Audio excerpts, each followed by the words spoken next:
Well, hey, happy Thursday, everybody. Hope you're having an incredible day so far, and I'm so glad you've chosen to be with me. If it's right now, Thursday at lunchtime, or maybe you're watching this later on, it's been great to be with you, and I'm excited for today, just as you maybe are taking a lunch break today. I want to talk to you that if you are in charge of leading other people, then this lesson over lunch is going to be perfect for you. So if you are a leader leading groups of people, whether it be in your business or maybe here at church or maybe in another church, wherever you're watching from, this is going to be for you. I tell you, this is probably going to be one of my favorite talks, not because, I'm speaking to you, but just because of the principles that I'm even learning to apply even today. So I just kind of want to give you a snapshot of kind of where this is going to go today for the next 10 to 15 minutes. And then we're going to be done. So first of all, today, I just want to give a few key points when it comes to leadership for you and for I. And we all know that leadership is influence. We've heard that said many, many times, and every single person has influence. That's right. You have influence, I have influence, and that's what leadership is. I'm sure you've heard that said before. You do not need a title to be a leader. I think oftentimes we can confuse, well, if we're just given a title in our organization and our business, then that's going to make us a leader, and that is completely false.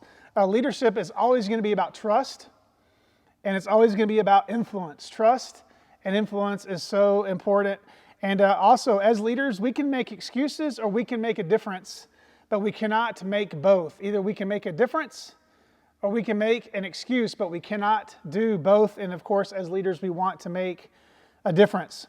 So how do you and I become people that people love to follow us? So if we're leading them, how can we become better leaders to say, you know what, I really want to follow that person in that position? Well, Forbes magazine put an article out not too long ago about employers and employees were asked the same question: what do you need from your boss to become better? Well, the bosses said that they need to be better at finances and they need to be better at technology. The employees said this. The employees said what they need from their boss, they need leadership. Where are you going to take me in this position? That's number one. So if you work for a boss that you report to maybe on a weekly basis, or maybe it's virtual, maybe they live across the world, I don't know.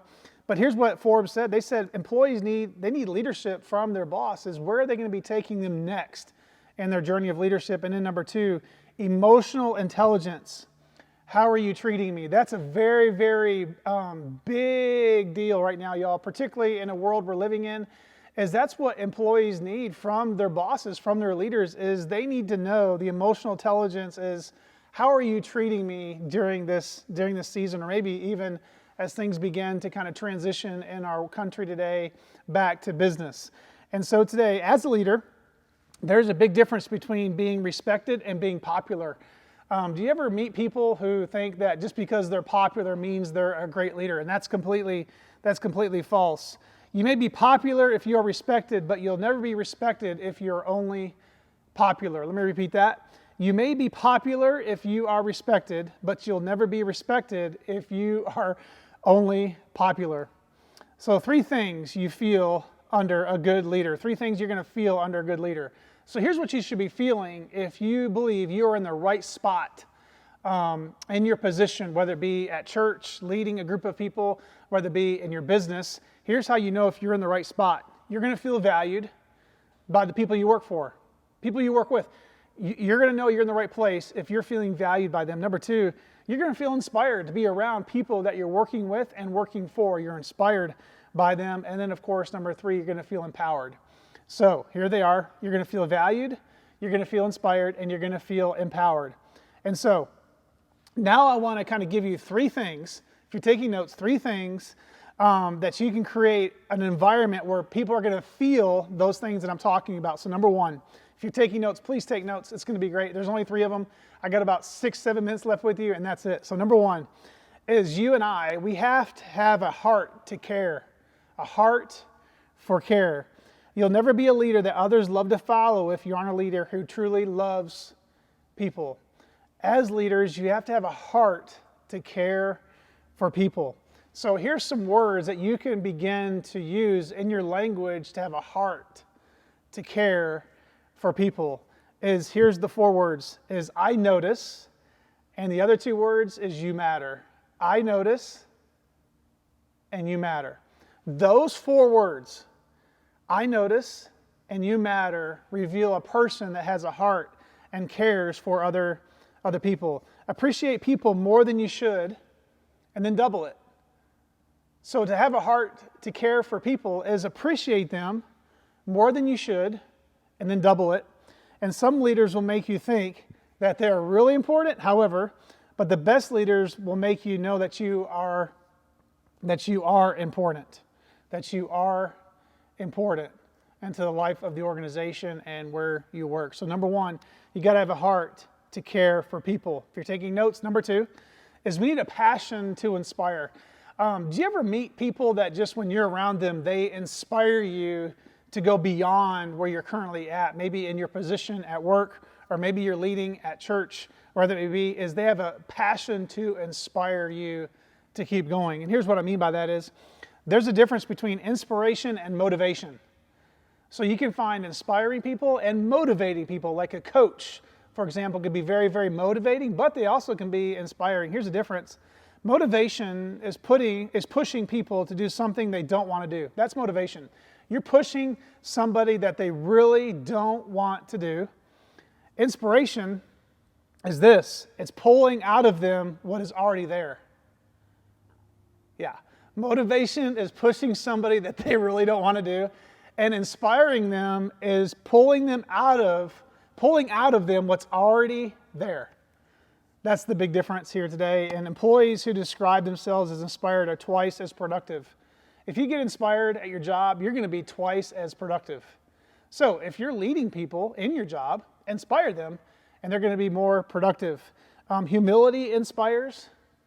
Anytime you can admit when you're wrong, when you're leading people, it's always going to inspire people. And I can tell you is that pride is the opposite. Pride discourages to have a heart and a need to inspire people. Following through inspires, but a leader who consistently does what you say you're going to do is going to bring inspiration to those around you. Passion transforms a job into a calling. Let's talk about this for ministry, for example. You know, you often hear people say, well, I was called to work with people. I was called into the ministry. Well, here's what that means. The passion that you have inside of you to care for people, that's the calling God gives you and I to lead others. And when passion meets inspiration, an obsession is born. When passion meets inspiration, an obsession is born. Basically what that means is that you are unstoppable. That's what that means, you're unstoppable. Finally, number 3, I hope you're still with me taking notes. Number 3, and we're done, is we need a willingness to empower. A willingness to empower others. The best leaders unleash higher performance through empowerment, not command and control. So there's a big difference between empowering with saying, hey, I need you to do something, delegating that authority, versus command and control or ruling over those that you lead. So you must be willing to empower. You've heard this said many times. You can have control or you can have growth, but you cannot have both. You can have control or you can have growth, but you can't have both. Delegating authority and not task. You know, when we talk about the willingness to empower, we have to remember that it's not about delegating tasks to do more. It's delegating power to those in which you trust to do the job. The best way to find out if you trust someone, that may be a question you're asking right now. Pastor Ben, what is the best way for me to trust somebody? Well, here you go. You ready for this? Here it is. The best way to trust someone is to trust them. The best way to trust someone is to simply trust them, and that will determine what can happen next. If you don't trust your team, you're either too controlling or you have the wrong people. Either way, the problem is yours to solve. Let me repeat that. If you don't trust your team, let's say some of you watching this today, you have a team of people that you're leading. You're either too controlling or you have the wrong people with you on the mission in which you're headed. Either way, the problem is yours to solve. As leaders, we have problems to solve pretty much every single day. A couple things as we close out. Another person that demonstrated everything I'm talking to you about today is Jesus. We all know that. Jesus, the model, the biblical model of spiritual leadership, is Jesus had a heart to care for people. Jesus had a passion to inspire others like his disciples, right? Jesus had a willingness to empower his disciples, particularly, okay, let's talk about Peter. Peter denied Jesus so many times, but yet God used him to empower him to say, hey, you know what? I need you to build the first church. And one more thing Jesus did is that, you know what? We need to have the courage to move forward. And so today, my challenge to you, out of everything I'm talking about today, is as you lead a group of people, is to remember today it's going to take courage for you to go in the direction God's calling you to go. And you have to choose today to go. And the only thing that's going to keep you from being courageous is fear. Don't allow fear to override your courage. Allow courage to override fear by encouraging others. Well, guys, that's it. That's Leadership Lessons over lunch. I hope you have an incredible rest of your day. It's been great to be with you. And remember, you can go back and watch this to take notes again.